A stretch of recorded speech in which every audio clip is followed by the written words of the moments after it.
Movie शुरू होती है और हम जेनिफर को देखते हैं जो कि सपने में अपने साथ हुए हादसे के बारे में सोचती है।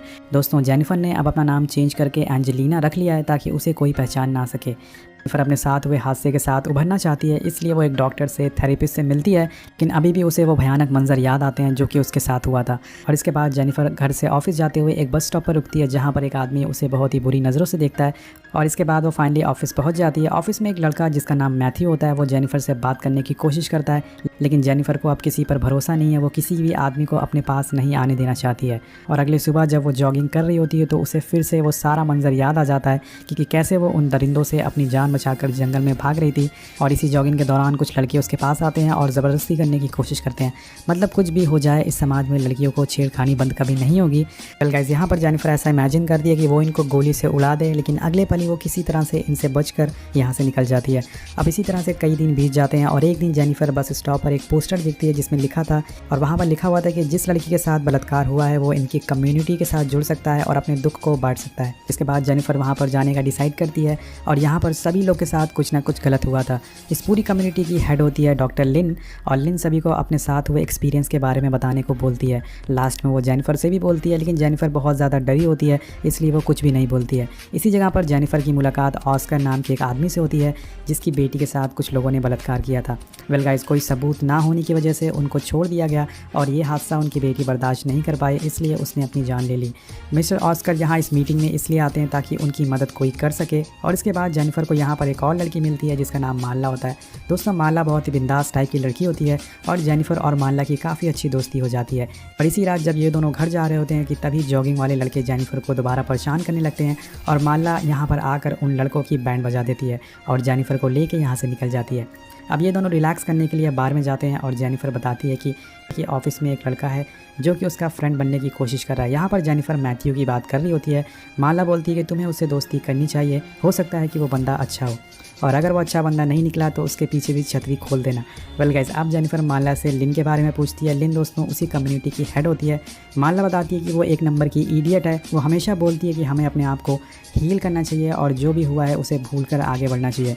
हमें उन बलात्कारियों को माफ़ कर देना चाहिए और आगे बढ़ना चाहिए। लेकिन माला को ऐसा नहीं लगता। उसको ऐसा लगता है कि उनके साथ भी वैसा ही होना चाहिए जैसे उन लोगों ने हमारे साथ किया है। अब अगले दिन काउंसलिंग में कैसी नाम की एक लड़की आती है जो कि अपनी कहानी बताना चालू कर देती है। वो बताती है कि जब वो 7 साल की थी तो उसके मॉम डैड का डिवोर्स हो गया था और उसकी मॉम ने एक दूसरी शादी करी थी जिसका नाम रॉन था। रॉन कैसी का स्टेप फादर होता है और वही उसके साथ डेली बलात्कार करता है। कैसी बताती है कि शुरुआत में उसने कुछ नहीं बोला क्योंकि वो बहुत ही ज़्यादा डर गई थी, इसलिए रॉन को अब लगने लगा है कि कैसी को मज़ा आता है, इसलिए वो डेली उसके साथ बलात्कार करता है। और कैसी को ना चाहते हुए भी उसके साथ रहना पड़ता है क्योंकि उसकी बातों पर कोई भी यकीन नहीं करता है। इस मीटिंग के बाद जेनिफर और माला पब में जाती हैं और माला बताती है कि कैसी की मॉम को जब से ये सारी बातें पता चली तो उन्होंने रॉन से पूछा और रॉन ने मना कर दिया। वेल, उसकी मॉम को उस पर यकीन नहीं है। वो सोचती है कि कैसी झूठ बोल रही है और उसकी मॉम का ये भी सोचना है कि कैसी नशा करने के लिए बाहर जाती है, लेकिन एक्चुअल में दोस्तों वो यहाँ पर थेरेपी लेने के लिए आती है। और अभी भी उसकी मॉम सच्चाई से बहुत ही ज़्यादा दूर है। इसी बीच यहाँ पर एक बूढ़ा आदमी आता है और लड़कियों के बारे में बुरा भला कहना चालू कर देता है और उसकी सारी बातें दोनों सुन लेती हैं। जब वो आदमी पब के बाहर जाता है तो ये दोनों उसका पीछा करती हैं और उसकी पैंट उतार कर भाग जाती हैं। तो गाइस, यहाँ पर ये बहुत ही ज़्यादा फ़नी सीन है। वो बूढ़ा आदमी अपनी पैंट में ही मूत देता है।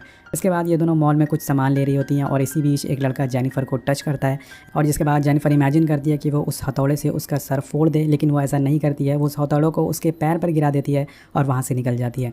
यहाँ से निकलने के बाद ये दोनों कैसी के घर के बाहर पहुँच जाते हैं और देखते हैं कि रॉन अपनी बेटी को हक कर रहा है। रॉन इसके बाद अपनी जॉब पर चला जाता है, लेकिन ये दोनों भी उसका पीछा करती हैं और हम देखते हैं कि रॉन बहुत ही बुरा इंसान है। वो अपनी शॉप पर भी सभी लड़कियों को गलत तरीके से छूता था और ये सब देखकर जेनिफर और माला डिसाइड करती हैं कि वो रॉन को सबक सिखाएंगी।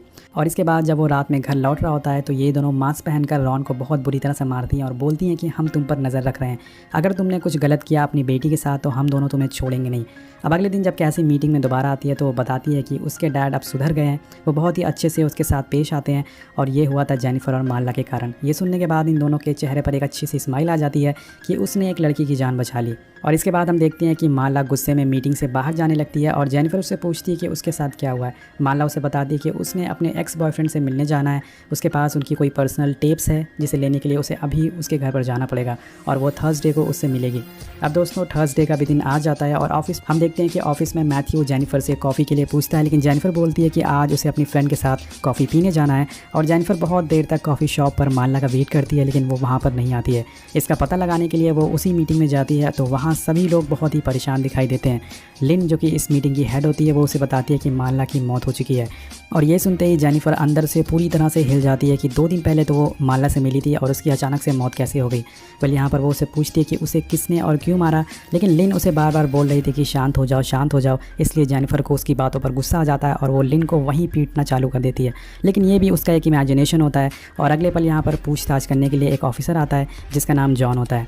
और इस मीटिंग में ऑस्कर उस ऑफिसर पर बहुत ही गुस्सा करता है, क्योंकि पुलिस वाले सिर्फ पेपर वर्क करने में बिजी होते हैं और यहाँ पर लड़कियों के साथ बलात्कार होते जा रहे हैं। वो ऑफिसर पर खूब चिल्लाता है और अपनी बेटी की सारी भड़ास उस पर निकालता है।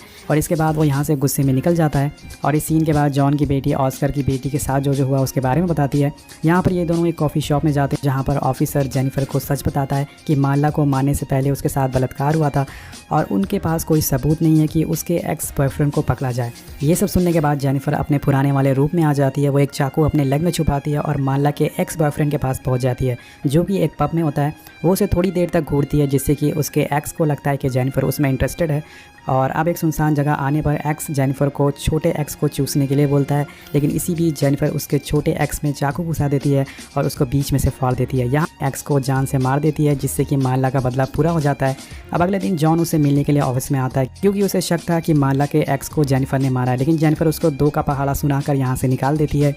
इसके बाद हम मीटिंग का सीन दोबारा देखते हैं, जहाँ पर कैसी सभी को बताती है कि रॉन अब फिर से उसके साथ ज़बरदस्ती करने लगा है। कैसी बोलती है कि अब वो ये सब झेल नहीं सकती है, प्लीज़ उसे कोई बचा लो।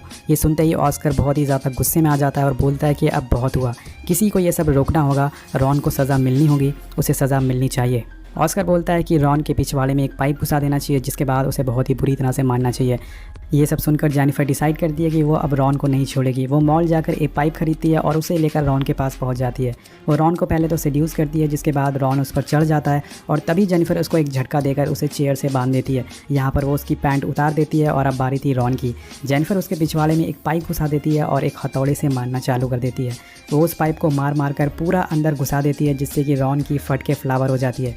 वेल गाइस, यहाँ पर ये डायलॉग सही सूट करता है, फट के फ्लावर। वेल गाइस, इससे रॉन की मौत हो जाती है और जेनिफर सारे सबूत जला देती है, जिससे कि वो पकड़ी ना जाए। अब अगले दिन मीटिंग में एक ऑफिसर की टीम आती है और ऑस्कर को पकड़ कर ले जाती है, क्योंकि उनका शक था कि रॉन को उसी ने मारा है। अब अगले दिन जेनिफर उसे छुड़ा कर बाहर लाती है और बात करने के लिए बोलती है। ऑस्कर उसे बताता है कि जिस आदमी ने उसकी बेटी के साथ बलात्कार किया था उसका नाम वॉटसन था और वो एक जिम का ओनर है। वो बताता है कि कानून को उसके खिलाफ कोई सबूत नहीं मिला, इसलिए उसको आज़ाद कर दिया गया। और यहाँ पर हमें पता चलता है कि किसी ने उसका DNA बदल दिया ताकि वो आज़ाद हो सके। और मेरी बेटी ने मुझसे बोला था कि पापा ये लोग उसे सज़ा नहीं दे पाएंगे, लेकिन मैंने ही उसे बोला कि तुम्हें कंप्लेन करनी चाहिए और उसे कंप्लेन करी, लेकिन इसका कोई फ़ायदा नहीं हुआ। वॉटसन आज भी आज़ाद घूम रहा है और ये देखकर मेरी बेटी बर्दाश्त नहीं कर पाई और उसने अपनी जान ले ली। मेरी बेटी मुझे अपना दोषी मानती है, क्योंकि मैंने ही उसे कंप्लेन करने के लिए बोला था। अब ये सब सुनने के बाद जेनिफर वॉटसन को मारने के लिए उसके पीछे पड़ जाती है, लेकिन ये बंदा बहुत ही ज़्यादा हट्टा कट्टा होता है और वो जेनिफर को बहुत ही बुरी तरह से मारता है। वो उसके कपड़े फाड़ कर उसके साथ गलत काम करने की सोचता है, लेकिन इसी बीच जॉन यहाँ पर आ जाता है और अब वॉटसन जॉन को भी मारने के लिए आगे बढ़ता है, लेकिन तभी जॉन उसे गोलियों से भून देता है, जिससे कि वो भी मारा जाता है। इसके बाद एक लेडी ऑफिसर जेनिफर से पूछताछ करती है कि वो वॉटसन के साथ क्या कर रही थी। जेनिफर बोलती है कि वो एक जिम ढूंढ रही थी, जिसके बाद वॉटसन उसके पीछे पड़ गया और ये सारा हादसा हुआ। लेकिन यहाँ पर दोस्तों इस ऑफिसर को पता चल जाता है कि जेनिफर ने सबको मारा है और उसके पास कई सारे सबूत भी होते हैं। लेकिन इसी बीच यहाँ पर ऑस्कर आ जाता है और अपने हाथों की नसें उसने काट ली थी। यहाँ पर वो बार बार बोल रहा था कि जो भी लोग मरे हैं उन्हें उसी ने मारा है, जेनिफर ने कुछ भी नहीं किया है। मतलब उसने सारा इल्ज़ाम अपने ऊपर ले लिया है, जिसके बाद उसकी भी मौत हो जाती है। अब सारा इल्ज़ाम ऑस्कर के ऊपर चला गया था, इसलिए जेनिफर को छोड़ दिया जाता है। लेकिन इन सब हादसों के बाद वो अब बहुत ज़्यादा गुस्से में आ जाती है, क्योंकि उसकी वजह से ऑस्कर की भी जान चली गई थी। और अब वो आखिरी आदमी को और इसके बाद वो आखिरी आदमी को मारने का प्लान बनाती है, जो कि उसे जॉगिंग करते हुए छेड़ रहा था। वो उसका पीछा करती है और उसे मारने लगती है, लेकिन तभी यहाँ पर जॉन आ जाता है और जेनिफर उसी के सामने उस बंदे को जान से मार देती है। इसलिए अब जेनिफर को पकड़ लिया जाता है। और गाइज़, ये सारी कहानी 2 साल पहले की थी, जो कि जेनिफर एक थेरेपिस्ट को सुना रही थी। यहाँ पर आज 2 साल पूरे हो चुके हैं, इसलिए जेनिफर को आज़ादी मिलने वाली है। लेकिन उसे ऐसा लगता है कि ये थेरेपिस्ट पागल है, वो भी अभी बलात्कारियों का सपोर्ट करती है। वो बाहर निकलती है, वो उस रूम से बाहर निकलती है और थेरेपिस्ट का TH निकाल देती है। इसी पर यहाँ पर 2 और कैदी आ जाते हैं, जो कि जेनिफर पर हमला कर देते हैं। वो उसे मारने की कोशिश करते हैं, लेकिन जेनिफर उन दोनों को बहुत ही बुरी तरह से मारती है और उसकी आवाज़ सुनकर थेरेपिस्ट भी बाहर आती है और यहाँ पर वो उससे भी चाकू घुसा कर मार देती है। दोस्तों ये सब करके उसे काफ़ी मज़ा आने लगा था और वो डिसाइड करती है कि वो सभी लोगों को मार देगी जो कि लड़कियों के साथ गलत काम